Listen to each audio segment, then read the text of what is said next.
Oke. Bismillahirrahmanirrahim. Assalamualaikum warahmatullahi wabarakatuh. Selamat pagi, selamat siang, selamat malam untuk teman-teman semua ya, semester 3 akuntansi. Baik, selamat datang di mata kuliah Analyzing and Visualizing Cash Flows bersama saya Dewi Ika Oktavia di pembahasan mengenai arus kas investasi. Baik, untuk arus kas investasi, pembahasan kedua ya untuk kelompok arus kas. Nah, pokok pembahasan yang akan kita bahas adalah definisinya, kata kunci atau akun yang berhubungan dengan arus kas investasi, kemudian arus kas masuk dan arus kas keluar dari kegiatan investasi, dan yang terakhir adalah bareng-bareng ya menyusun laporan arus kas investasi. Oke. Langsung saja masuk di definisi arus kas investasi. Apa itu arus kas investasi? Pergerakan arus kas yang berhubungan dengan aktivitas investasi di suatu periode tertentu. Nah, di sini yang wajib kita ketahui adalah aktivitas investasi itu berhubungan dengan transaksi apa aja ya, gitu kan? Berhubungan dengan akun apa aja, gitu. Nah, di sini saya contohkan dua jenis kata kunci ya. Kata kuncinya ada di aset tetap dan aset tidak berwujud. Jadi teman-teman fokus di situ aja, gitu. Cuma di sini kan investasi ya. Investasi itu apa? Investasi itu intinya menanam modal sekarang dengan harapan ketika kita ambil di suatu hari nanti, di beberapa tahun mendatang itu kita dapat keuntungan gitu kan. Nah, di sini juga ada yang mengelompokkan saham itu di aktivitas investasi, ada juga saham itu di pendanaan. Nah, tapi kita sepakat aja ya, kalau misalnya ada transaksi mengenai saham itu kita masukkan ke investasi gitu. Tapi di sini yang saya contohkan ada di aset tetap dan aset tidak berwujud ya. Oke, mungkin ini untuk merimain kembali ya teman-teman semester 3 karena pasti sudah pernah mendapatkan mata kuliah membahas mengenai aset tetap, tapi kita coba bahas kembali. Nah, di sini aset tetap itu ada 5 ya, ada 5, mungkin ada lagi, cuma di sini saya menyebutkan pembagiannya 5. Ada mesin, kendaraan, peralatan, gedung, dan tanah. Dan aset tetap itu teman-teman wajib ketahui bahwa aset tetap itu pasti menyusut. Ya, pasti menyusut gitu. Dan ada umurnya gitu kan, kecuali yang tanah ini. Tanah ini setiap tahunnya akan selalu naik gitu kan. Oke. Aset tetap, mesin, kendaraan, peralatan, gedung, dan tanah. Nah, teman-teman nanti fokus untuk arus kas investasi itu semua transaksi yang berhubungan dengan aset tetap ini ya. Kalau misalnya ada pembelian mesin, oke, berarti itu masuk ke arus kas investasi. Ada penjualan gedung, oke, berarti itu masuk arus kas investasi dan lain sebagainya gitu ya. Ini saya kenalkan akun-akun yang berhubungan dengan aset tetap. Kemudian selanjutnya aset tidak berwujud. Nah, mungkin teman-teman ada yang baru dengar ya. Ada 5 di sini saya contohkannya. Ada merek dagang, goodwill, hak paten, hak cipta, dan lisensi. Nah, untuk merek dagang itu contohnya kayak geprek bensu gitu kan. Geprek bensu itu kan kalau misalnya nama mereknya itu sudah didaftarkan ke hak kekayaan intelektual, berarti selain yang mendaftarkan itu tidak boleh ada yang pakai nama itu gitu kan. Nanti bisa dituntut oleh geprek bensu itu yang sudah mendaftarkan gitu. Itu yang namanya merek dagang. Kemudian goodwill. Goodwill itu gimana maksudnya? Saya ilustrasikan aja ya. Jadi misalnya ada perusahaan A mau mengakuisisi perusahaan B gitu.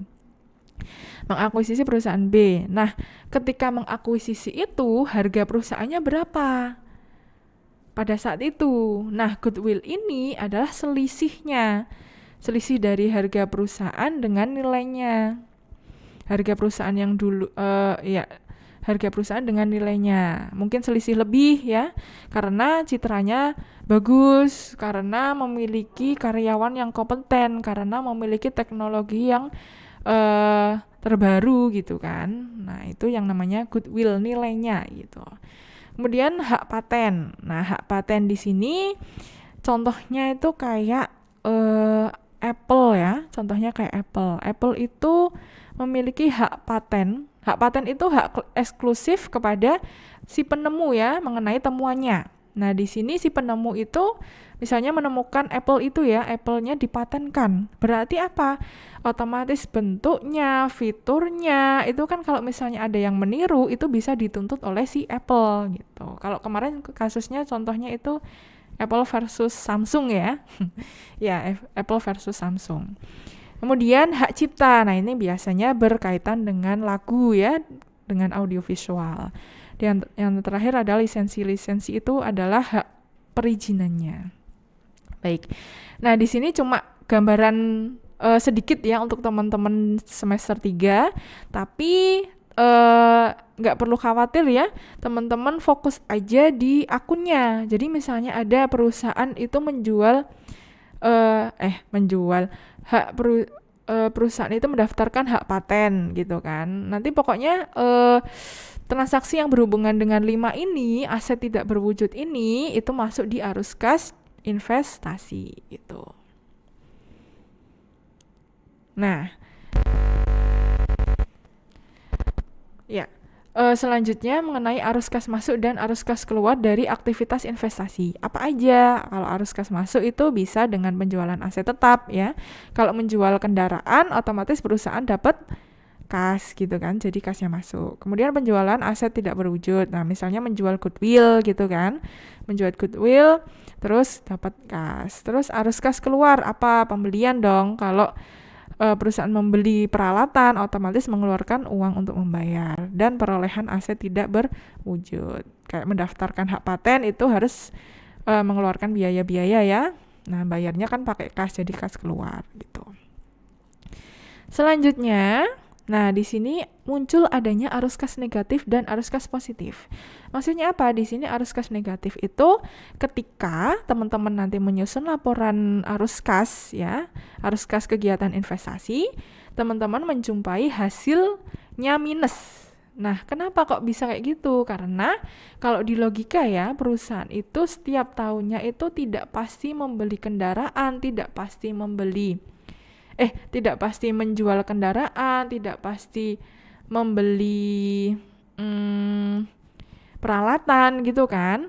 Nah, kalau misalnya dalam 1 tahun itu aktivitasnya hanya membeli peralatan, otomatis kan tidak ada pemasukan arus kas dari investasi. Nah, hasil dari jumlah arus kas kegiatan investasinya bisa minus karena arus kasnya keluar gitu kan. Nah, di sini arus kas positif itu ketika kalau jumlah dari arus kas masuknya itu lebih besar daripada arus kas negatif. Arus kas keluar gitu ya. Nah, itu.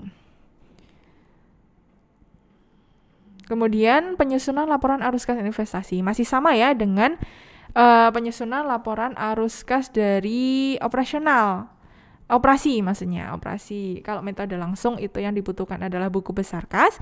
Kalau metode yang tidak langsung itu butuh yang namanya laporan laba rugi dan laporan posisi keuangan atau neraca. Oke, mungkin itu saja. Nanti teman-teman kita akan menyusun laporan arus kas dari kegiatan investasinya bareng-bareng ya di kelas ya. Jadi bisa tahu, nanti akan saya berikan kasus. Kemudian kasusnya metode langsung dan tidak langsung kita kerjakan sama-sama ya, biar paham semua. Oke, mungkin itu aja sih, cukup ya untuk video kali ini. Kurang lebihnya, wassalamualaikum warahmatullahi wabarakatuh.